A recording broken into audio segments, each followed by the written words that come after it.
Envie de vous poser une seule question. Est-ce que le Barça de Flick de cette saison pourra continuer avec le même rythme et la même intensité avec son effectif qu'il a actuellement? Est-ce qu'elle pourra continuer de jouer sur les trois tableaux, Ligue des Champions, Copa del Rey et Liga? Pourquoi est-ce que je vous pose cette question? Parce qu'en fait, ce soir, j'ai constaté premièrement que c'est la fin de saison, l'équipe commence à être fatiguée. Ça, c'est le premier point majeur que j'ai constaté durant la rencontre face à Dortmund. Ils continuent de nous presser de la première mi-temps jusqu'à la dernière seconde du temps additionnel. Et la deuxième chose que je retiens, c'est que Auro ne maîtrise pas la tactique du hors-jeu. Lui-même, il a dit pendant la conférence de presse, il n'est pas habitué à jouer cette tactique-là. Et je ne sais pas pourquoi est-ce que Flick s'entête à continuer à le titulariser. Parce que ce soir, on peut clairement le dire, Inigo Martinez, il nous a manqué ce soir. Koubarsi et lui, ils sont complémentaires.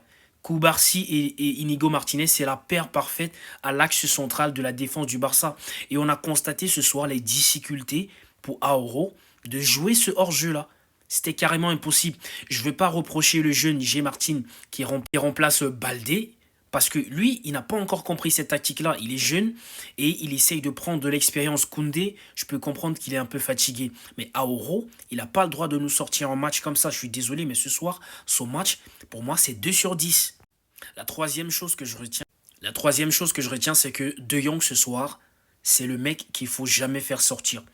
Même si c'est comment, il faut pas le faire sortir parce que ce soir, le match que De Jong te sort, c'est exceptionnel.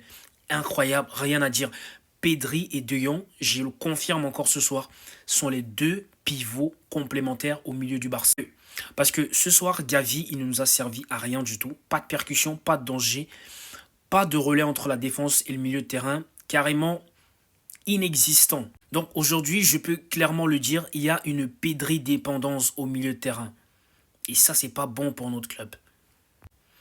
Maintenant, on va pas trop reprocher les trois de devant parce qu'on peut se dire aussi, il y a la fatigue, il y a aussi qu'ils ils se s'étaient mis dans la tête, c'est mon avis, c'est ce que je pense, ils se s'étaient déjà mis dans la tête que le match était acquis. Oui, vous pouvez voir, Lamine, Lewandowski et Rafinha ce soir, j'avais comme l'impression, ils se sont dit, ouais, on est déjà qualifié, alors que non.